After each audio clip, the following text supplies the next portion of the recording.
Good morning. I thought I'd read you a story. This is called The Lumberjack's Beard and it's written by Duncan Beatty.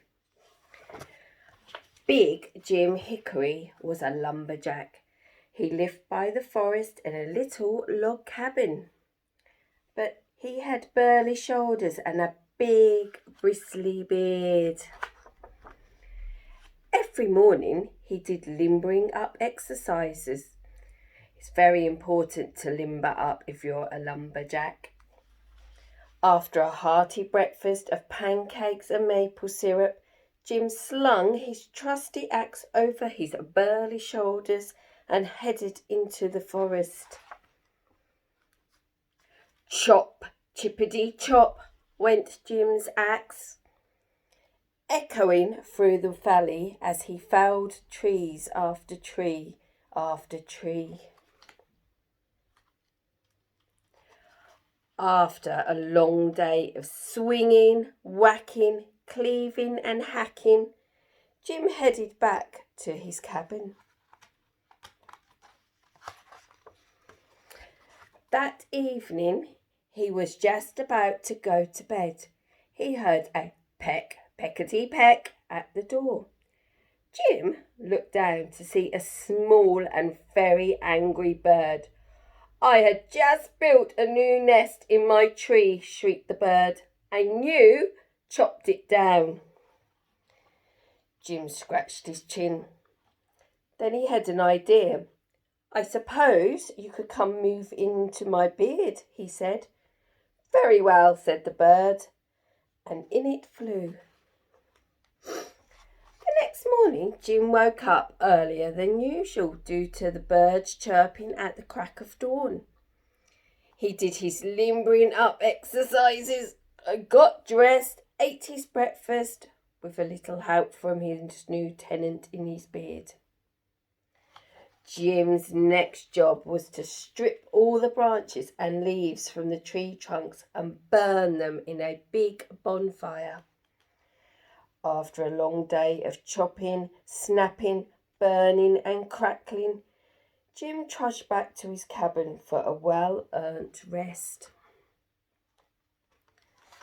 No sooner had he put away his axe than he heard a noise at the door. Scratch, scratchity, scratch. He looked down to see a very angry porcupine. "I needed those leaves and pine needles to make a cosy shelter, but you burnt them. Where am I going to live now?" snapped the porcupine.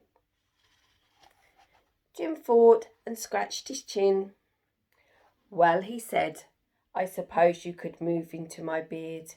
He bent down and the porcupine popped in.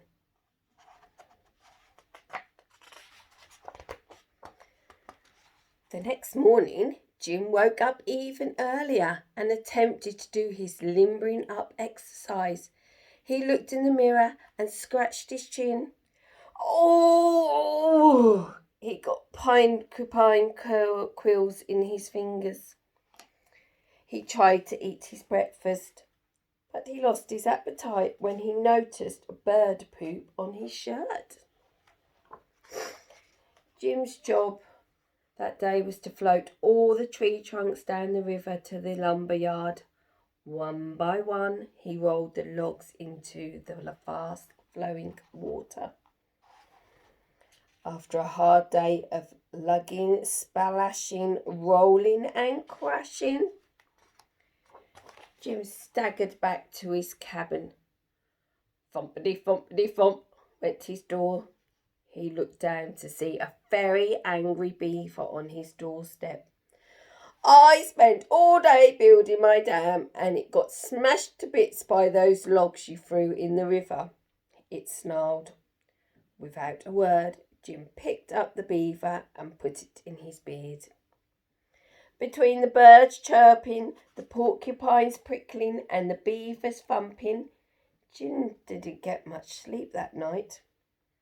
He was too tired to do his limbering up exercise in the morning, and the beaver's thumping tail knocked his pancakes all over the floor. "That's it. cried Jim. "I can't take it any more. You have to move out today." "But where will we all live?" cried the animals, as Jim scratched his chin. He had a brilliant idea. He went into his bathroom, took out a razor and began to shave off his big, bristly beard. Then he took the hair and piled it up on the porch, and the bird, the porcupine and the beaver all moved into the big, bristly new den. That night, Jim slept better than he had for some time. He woke up and did some particularly vigorous limbering up exercises and put on a fresh plaid shirt. Then he made an enormous tower of pancakes and maple syrup. Jim looked out of the window at the bare ground where the forest used to be and scratched his stubbly chin. Then he had another brilliant idea. Jim took his shovel and dug a hole after hole after hole and planted tree after tree after tree.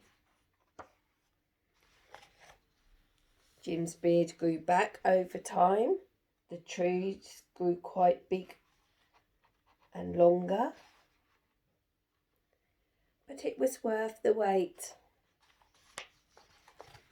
And here we have Jim and his trees reading a story to all the animals. And that's the end of the book.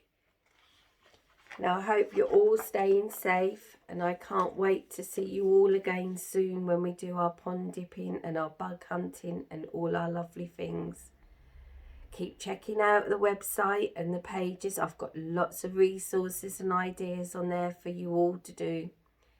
Stay safe. See you soon. Bye.